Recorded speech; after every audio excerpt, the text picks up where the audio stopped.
Hello friends, welcome to Krutha moms kitchen. இன்றைக்கி நம்ம baby lunch menu தான் பார்க்க போகிறோம். ஏதாவது ஒரு எமர்ஜென்சி டைமில் இந்த லஞ்ச் செஞ்சு கொடுக்கலாம், நல்லாயிருக்கும். 2 ஸ்பூன் பாசிப்பருப்பு, 2 ஸ்பூன் துவரம்பருப்பு, 3 ஸ்பூன் அரிசி நல்லா வாஷ் பண்ணிவிட்டு தேவையான அளவு தண்ணி சேர்த்துட்டு 1 ஸ்பூன் மஞ்சள் தூள், 1/2 ஸ்பூன் சீரகம்,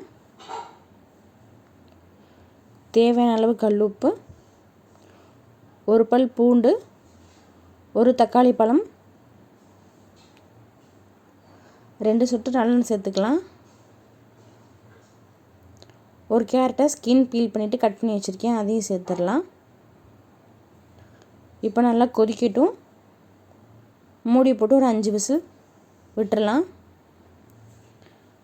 ஒரு கடாயில் எண்ணெய் சேர்த்துட்டு எண்ணெய் காஞ்சதும் கடுகு உளுந்து, கொஞ்சமாக சீரகம் சேர்த்துக்கலாம் வாசத்துக்காண்டி, 1 பட்டை மிளகா, 1 கொத்து கருவேப்பிலை, 1/2 ஸ்பூன் பெருங்காயத்தூள். இப்போ நம்ம சாதம் ரெடி ஆயிடுச்சு. நம்ம தாளிப்பு அதில் சேர்த்துடலாம். நம்மளோட பேபி லஞ்ச் மெனு ரெடி ஆயிடுச்சு. கண்டிப்பாக வீட்டில் ட்ரை பண்ணி பாருங்கள். இப்போ தான் நம்ம சேனலில் ஃபஸ்ட் டைம் பார்க்குறீங்கன்னா சப்ஸ்கிரைப் பண்ணிக்கோங்க. பக்கத்தில் இருக்கிற பெல் ஐக்கானை கிளிக் பண்ணிக்கோங்க. தேங்க்யூ.